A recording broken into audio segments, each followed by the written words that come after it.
우리 직교투영, 원근투영, 투영 행렬을 보기 전에, 투영 변환을 보기 전에 직교 행렬에 대해서 보도록 하겠습니다. 직교 행렬은 정사각 행렬입니다. 정사각 행렬. 근데 특별한 성질을 가진 행렬들이 있어요. 그 직교 행렬이 성립하기 위한 제일 첫 번째 조건이 뭐냐?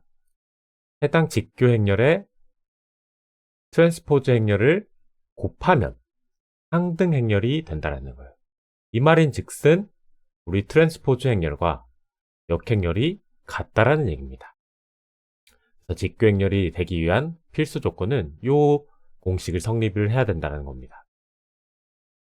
그래서 직교 행렬 성질 중에 아까도 얘기했지만 트랜스포즈 행렬과 역행렬이 같다. 그래서 우리가 굳이 복잡한 역행렬 연산을 거치지 않고 트랜스포즈 연산으로 쉽게 역행렬을 유도시킬 수가 있습니다. 자, 그리고 회전과 반사행렬, 회전행렬과 반사행렬 또한 모두 직교 행렬이기 때문에 이들은 공간의 크기를 유지하면서 방향을 변환하는 데 사용되므로, 그쵸? 직교 행렬을 통해서 표현을 할 수 있다라는 겁니다. 그리고 직교 행렬을 이제 여러 가지 응용을 조금 보자면 3D 그래픽스에서 주로 회전과 반사와 같은 변환에 사용된다라는 거예요. 그래서 쉽게 역행렬을 구할 수 있기 때문에 우리 역행렬 연산을 거치지 않고 최적화 연산을 할 수가 있다. 자, 여기서 이제 직교 행렬과 직교 투영 부분이 조금 언어의 차이가 헷갈릴 수 있는데 비슷한 말이지만 조금 다르긴 합니다. 그래서 직교 행렬은 주로 이제 회전과 반사 같은 변환을 표현하는 데 사용되고 직교 투영은 평행한 투영으로 3D 객체를 2D 평면에 표현할 때 사용되죠. 두 개념 모두가 객체의 크기나 모양을 유지한다는 점에서 비슷하지만 직교 행렬의 변환을 위한 도구라고 나눠서 생각하시면 되고 직교 투영은 해당 도구를 사용해서 사용하는 투영 방식이라고 보시면 됩니다. 직교 투영을 변환하는데 직교 행렬을 사용할 수 있지만 두 개념을 조금 분리해서 우리가 한번 학습을 하고 있습니다. 자, 그래서 아까 우리 회전하고 반사 이런 것들을 우리가 직교 행렬을 통해서 표현할 수 있었고 여긴 트랜스포즈가 역행렬과 비슷하게 동작을 하고 있다는 이 구성을 보여드리고 있는 겁니다. 3x3 기준으로 우리가 직교 행렬을 봤을 때 조건이 하나 있어요. 행렬의 각행은 단위 벡터여야 한다라는 거예요. 그리고 행렬의 행은 서로 수직이어야 하고 각행의 내적이 0이 되어야 됩니다.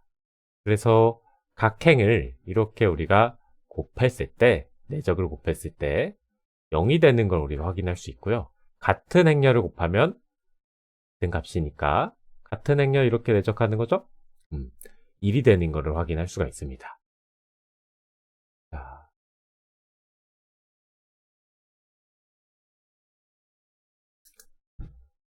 자, 그리고 이제 직교. 자, 여기 우리 이 부분을 조금 한번 볼 수 있는데요. 직교 행렬은 9개의 원소를 이렇게 가지고 있습니다. 각각. 직교 조건을 만족해야 하므로 6개의 제약 조건이 추가적으로 생기며 3개의 자유도만 남는다고 보시면 됩니다. 그러면은 지금 이렇게 6개가 다 0으로 내적의 값이 0으로 되는 걸 확인할 수 있고 딱 계산을 통해서 우리가 값을 구할 수 있는 건 이렇게 3개만 남아있다고 보시면 되죠. 그래서 직교 행렬의 실제 응용.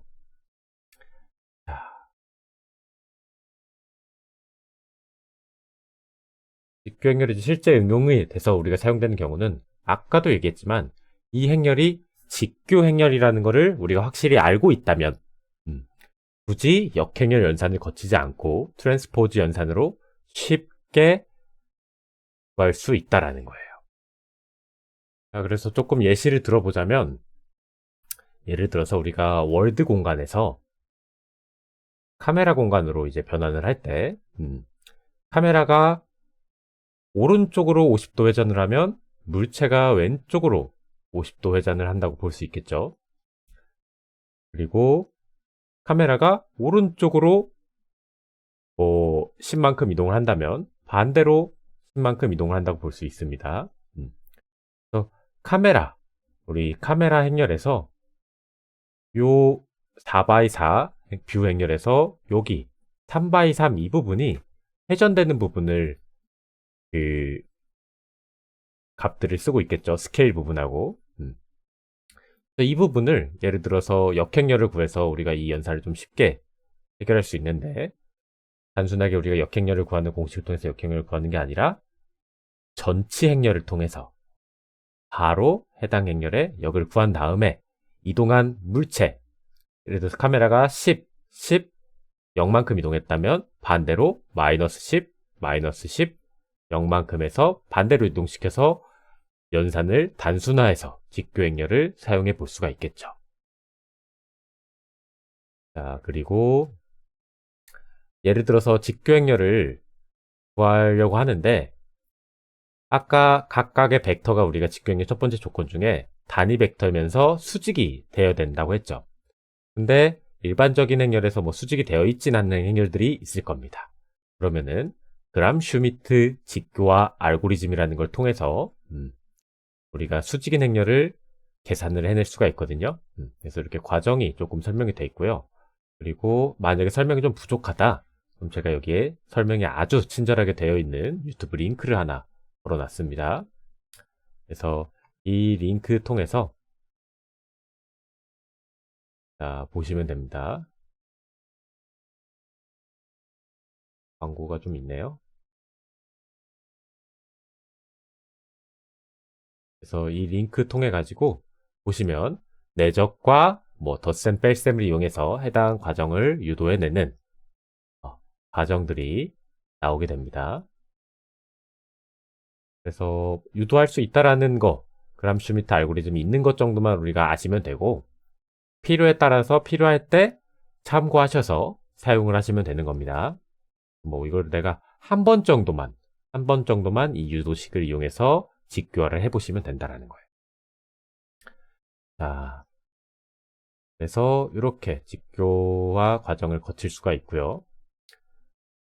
그리고 만약에 이제 해당 과정을 통해서 우리가 직교화가 원활한 값이 안 나올 때가 있습니다. 그럴 때는 반복적으로 직교화를 이용하셔가지고 해당 값이 수직에 가깝게끔 값을 또 유도해 낼 수가 있습니다. 이런 게 있다 정도만 알아두시면 됩니다. 이 부분은.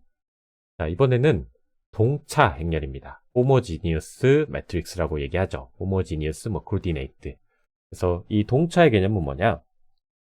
우리가 단순하게 물체를 3D 변환을 하는 데 있어서는 3차원 행렬로 사실 충분했습니다. 그리고 이동 변환을 하면 벡터의 덧셈을 이용해서 표현이 가능했죠. 근데 우리 그래픽카드 GPU는 곱셈 연산에 특화가 되어 있고, 또 중간에 곱셈 연산을 진행을 하다 행렬의 곱셈 연산을 이용하면, 예를 들어서 세 행렬 ABC가 있을 때 하나의 행렬 D로 만들 수가 있죠. 그럼 이 과정이 다 이루어진 결과가 행렬이 됩니다. 근데 중간에 덧셈이 들어가면 하나의 행렬만 우리가 계산해서 넘기면 되는데, 덧셈이 들어가 버리면 이게 덧셈이 어디에 들어갈지에 따라서 연산이 되게 많아지게 됩니다. 그래서 4차원 동차 행렬이라는 걸 사용을 하기도 하고요. 또 다른 이유가 있습니다. 그리고 3차원에서 우리가 직교 투영 같은 경우에는 물체의 크기를 그대로 표현을 하기 때문에 사실 큰 문제가 없었습니다. 근데 원근 투영을 사용하게 되면 물체의 거리에 따라서 작게 그릴 건지 크게 그릴 건지 확대 같은 변환이 일어나게 되거든요. 그 변환을 또 쉽게 도와줄 수 있는 게 동차 좌표계입니다. 그래서 4차원 동차 좌표의 개념을 우리가 좀 보자면,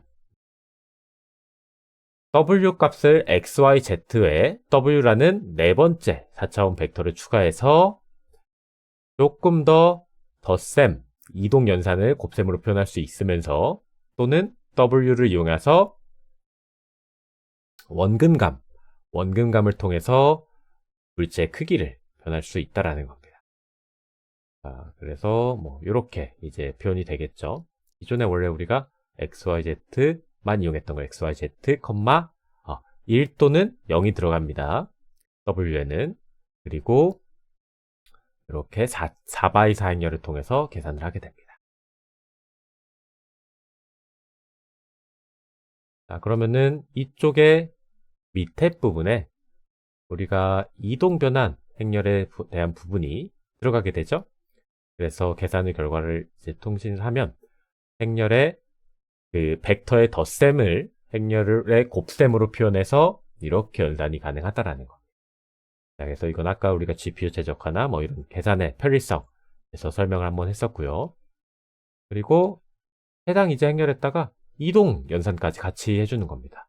회전 연산하고 이동 연산해서 하나의 행렬을 묶을 수가 있겠죠? 그 행렬을 m이라고 했을 때 우리가 특정 벡터에다가 m을 곱해주면 회전 연산, 이동 연산을 한 번에 표현한 벡터, 4차원 벡터 v-를 계산할 수가 있죠.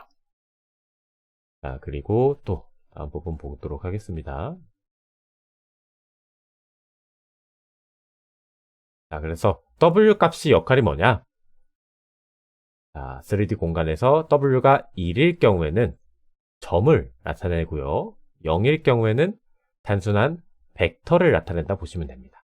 즉, 방향이나 이런 그 벡터의 방향이나 이런 게 중요할 때는 0을 넣어서 사용을 해서 이동 변환이 이루어지지 않게끔, 예를 들어서 0이라면은 아까 이쪽 부분에서 여기가 전부 다 0이 곱해져 가지고 값이 0이 될 겁니다. 그래서 내가 원하는 그 연산을 어떻게 처리하느냐에 따라서, 예를 들어서 표면의 법선 벡터 같은 경우는 이동이 하지 않기 때문에 0을 넣어서 연산을 진행을 하겠죠. 그래서 우리가 4x4 행렬을 사용했을 때 장점은 행렬의 곱셈 연산이 매우 편리하게 사용이 가능하다라는 거예요. GPU 최적화 뭐 이런 것도 들어가 있고. 그리고 역행렬이 가능하기 때문에 반대로 역행렬 연산도 가능하다라는 겁니다. 왜? 직교행렬이죠. 4 곱하기 4죠. 정사각행렬. 정사각행렬이기 때문에 역행렬이 AD-BC, 우리 행렬식을 통해서 역행렬이 성립하는 걸 확인할 수 있을 겁니다. 자, 여기서 이제 우리가 앞서서 선형변환과 앞핀변환에 대해서 학습을 했었죠. 그래서 그 내용들이 또 필요하기 때문에 들어가 있는 거고, 한번 쭉 또 읽고 넘어가시면 됩니다. 우리 이번에는 원근 투영에 대해서 보도록 하겠습니다. 아까 W 값을 통해서 X, Y, Z의 W 값을 통해서 우리가 원근 변환을 사용을 한다고 얘기를 했었죠. 그 부분을 좀 보도록 하겠습니다. 자, 기본적인 직교 투영은 물체의 크기에 따른 변화가 없습니다. 그냥 화면상에 그대로 갖다 옮기는 거기 때문에 뭐 크게 아무 연산 없이 그 투영 변화를 통해서 변환이 되는 걸 확인할 수 있었죠. 근데 이제 3D 변환 같은 경우에는 이렇게 물체가, 지금 이 친구를 보시면 물체가 앞에 있으면 좀 더 크게 보이고요. 물체가 좀 더 뒤쪽에 있죠? 좀 더 작게 보입니다. 우리 소실점이라는 걸 통해서 이쪽에 보시면 여기 소실점 하나 있죠? 물체를 이렇게 반대로 이동시켜서 변환을 시키는 거기 때문에 거리에 따라서 크기가 달라져서 투영이 되는 걸 확인할 수가 있어요. 자, 그래서 그러면 4x4 행렬을 통해서 원근 투영을 진행을 한다고 했을 때 이 원리를 우리가 어떻게 알아볼 수 있냐? 되게 단순합니다. 이 각각의 점, 벡터의 점 x, y, z, w의 값을 w로 나누어 버리면 돼요. 자, 그러면은 여기는 w 나누니까 1이 되고, 여기는 w분의 x, w분의 y, w분의 z가 될 겁니다. 그러면 나눗셈이 이루어지기 때문에 이 w를 예를 들어서 거리라고 생각을 단순하게 하자면, 자, 거리가 멀어질수록 이 밑에 있는 숫자가, 나눗셈의 숫자가 더 커지기 때문에 이 값이 전체적으로 작아질 겁니다. 그래서 멀리 있는 건 작게, 가까이 있으면 여기가 1이라고 했으면 아주 앞에 있는 거죠? 거의 직교투영처럼 바로 원래 크기로 그려질 겁니다. 그래서 직교투영처럼 바로 크게 보여질 거고요. 되게 단순한 방법이죠. 그래서 우리가 원하는 그 거리, 이 거리를 Z 또는 z값 또는 distance라고 해서 뭐 d라고 합시다. 그 거리를 이 w에 보내면 되는 겁니다. 그래서 x, y, z, d가 들어가는 거죠. 각각의 d로 이렇게 나눠줘 버리면 거리가 구해지겠죠. 거리에 따라서 이 값의 크기 변화를 우리가 알 수 있기 때문에 크고 작고 표현이 가능하다는 겁니다.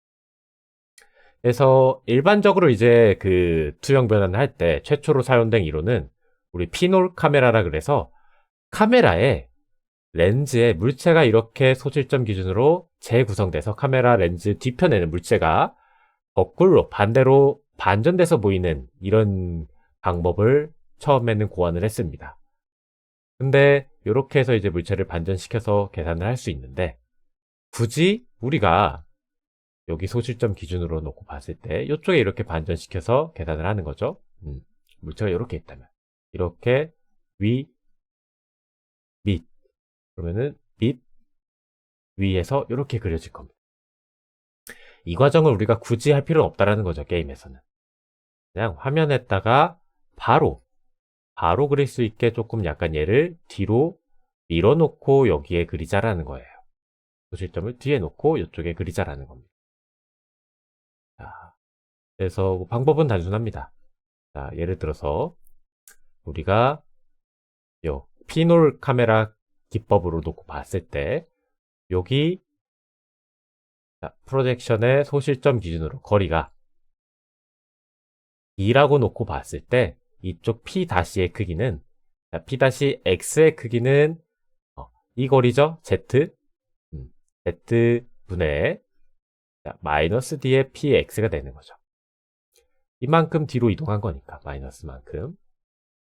자, 그리고 Y 크기도 마찬가지일 겁니다. 근데 이 마이너스 연산이 굳이 사실 필요가 없거든요. 그래서 이 친구를 아까 말한 것처럼 그냥 뒤로 옮겨서 이를 플러스로 두고 연산을 하자라는 거야.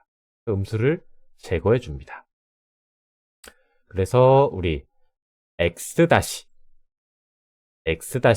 여기에 투영되는 이 P-를 구하고 싶다면 이 P에다가 그쵸? x 기준으로 했을 때 D를 곱해주고요. 이 x분의 그리고 이 z만큼 거리만큼 z만큼 거리만큼 나눠주면 됩니다. y도 dy의 z 그리고 여기는 z 자리에 d가 들어가 버리는 거죠. 그러면은 이 친구도 그러면 이 친구도 원래 z였는데 거기에 d를 곱하고 z로 나눴기 때문에 d만 남은 걸 확인할 수가 있습니다. 그래서 이렇게 우리가 최종적으로 변환이 된 거를 이렇게 유도를 시킬 수가 있는 거죠. 그래서 원근 투영 행렬을 이제 이 친구를 가지고 계산을 할 수 있게끔 구성을 하면 되죠. 그래서 되게 단순합니다. 이쪽 Z 부분에 어떤 값이 들어가면 되냐? 거리분의 1이 들어가면 돼요. D분의 1. 그래서 요거를 이제 우리가 이렇게 해서 계산을 하게 되면 X, Y, Z의 Z분의 D가 됩니다. 그럼 여기가 이제 W 자리죠? 우리가 그리고 아까 그 W 자리에 요 값이 이렇게 들어가게 되면 얘를 가지고 값을 나눠주면 되죠. 자, 나눠주게 되면은 곱하기로 바꾸면 Z분의 D가 되거든요.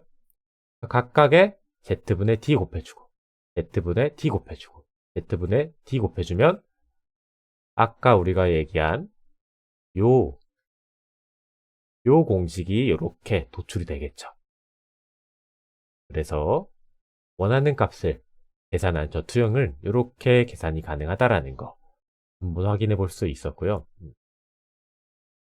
자, 이게 실제 이제 어디서 들어가냐? 이렇게 된 결과가 투영 행렬이 끝난 이 값이 D분의 Z가 우리 픽셀 쉐이드에서 연산이 버텍스 쉐이드에서 연산이 끝난 이 값이 이제 최종적으로 나오는 겁니다.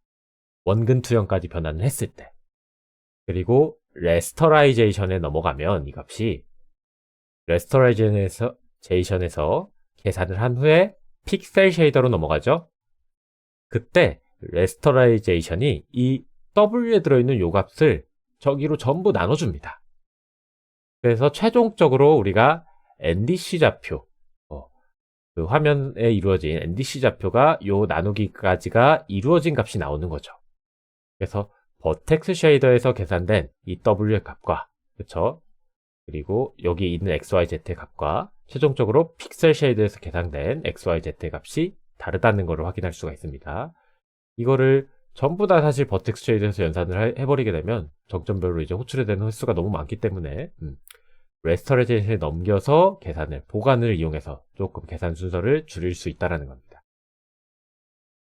그래서 이렇게 해서 우리가 이제 원근 투영 행렬을 좀 사용을 하면, 자, 한 번에 투영 변환, 회전, 이동이나 이런 걸 한 번에 결합하여 연산을 할 수가 있고, 그리고 또 축과 일치하지 않는 임의의 평면에도 투영할 수 있게 되고요.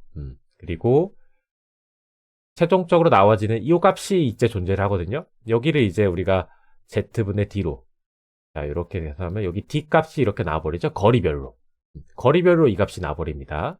그럼 이 값을 통해서 우리가 깊이 버퍼링이라는 거를 또 연산할 수가 있습니다. 멀리 있는지 없는지를 확인할 수가 있겠죠. 자, 그래서 요것도, 요 부분이, 그래서 보시면 이 Z 부분이 그 나중에 깊이 버퍼링 할 때 그 깊이 값에 쓰여지는 값들이 물체가 요렇게 0에서 1까지 있다고 했을 때 이 비율별로 그 깊이 버퍼의 색깔이 비율별로 흰색과 검정색 사이를 왔다 가는 게 아니라, 자,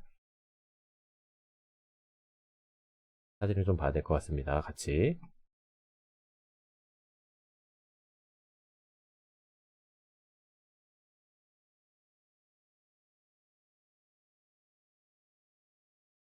이렇게 특정 값에 조금 더 흰색 쪽에 가까운 걸 확인할 수가 있을 겁니다. 000이 000 흰색 맞죠? 111 흰색인가? 아무튼 특정 한쪽의 계산이 치우친 걸 확인할 수가 있어요. 그건 이제 이 과정을 겪어서 이 깊이 값이 계산이 됐기 때문이죠. 자, 그래서 이렇게 우리가 이제 행렬을 통해서 깊이 버퍼랑 이런 것들, 투영 행렬, 직교 행렬, 이것들을 조금 알아봤고요. 자, 다음 시간에는, 자, 실질적으로 규행렬과 그리고 투영 행렬을 계산을 할 때,